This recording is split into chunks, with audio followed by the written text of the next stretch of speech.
Welcome to A Year in the Bible with Daily Grace. The Bible tells one big story of redemption, and we want to spend 5 minutes every day journeying through the Bible from start to finish and exploring how all of it points to Jesus.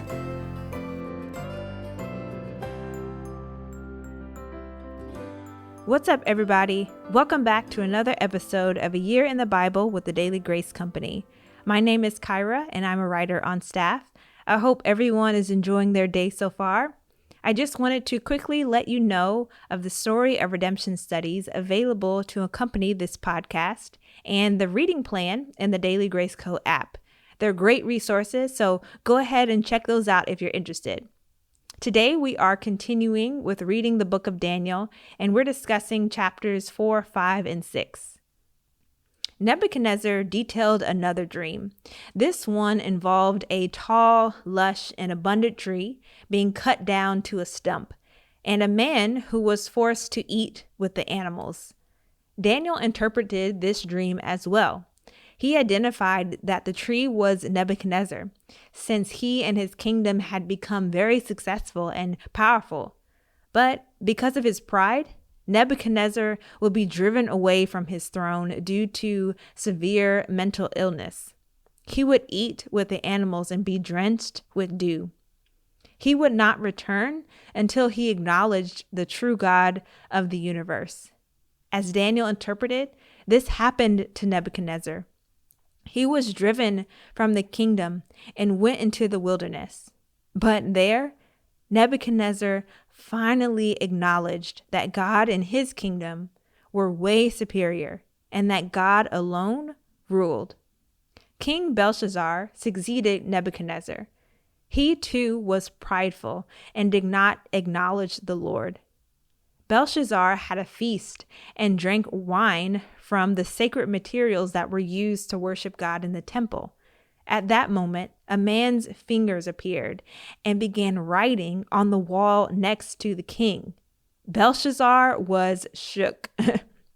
No one could read the inscription, not any of the king's wise men. Then the queen told him of Daniel, about how he had profound wisdom and was able to interpret Nebuchadnezzar's dreams.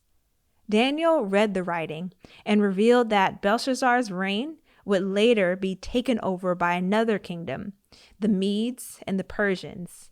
And that night, the kingdom was captured. Court administrators grew to dislike Daniel, so a plot was formed to have him killed. They formed a law that no one could pray to a god or man except to the king Darius the Mede. Daniel knew this edict, but went to his room and prayed with the windows open towards Jerusalem, as he had always done. So Daniel was thrown into the lion's den. King Darius liked Daniel, but his edict could not be changed. The next day, the king checked on Daniel in the den, and he was unharmed. God had kept him safe.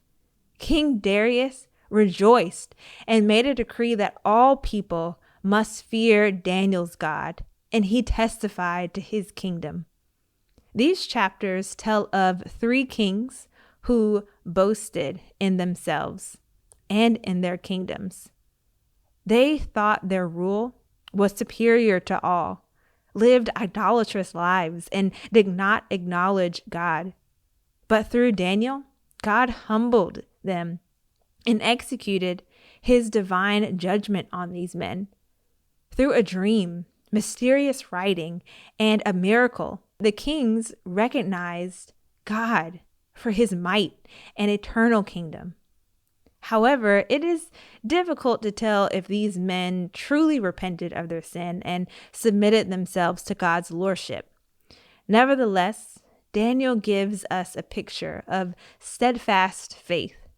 He remained humble despite his elevated status, and the Lord kept him from harm.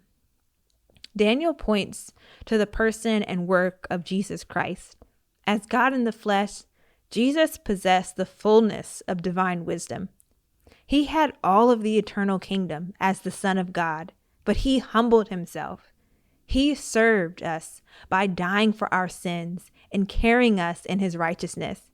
As we put our faith in Jesus, let us pursue his humility and only boast in his saving work. Thank you for joining us today. Be sure to follow along on Instagram at Daily Grace Podcast and at The Daily Grace Co. Also check out our website, thedailygraceco.com and dailygracepodcast.com for additional resources. We look forward to talking with you tomorrow.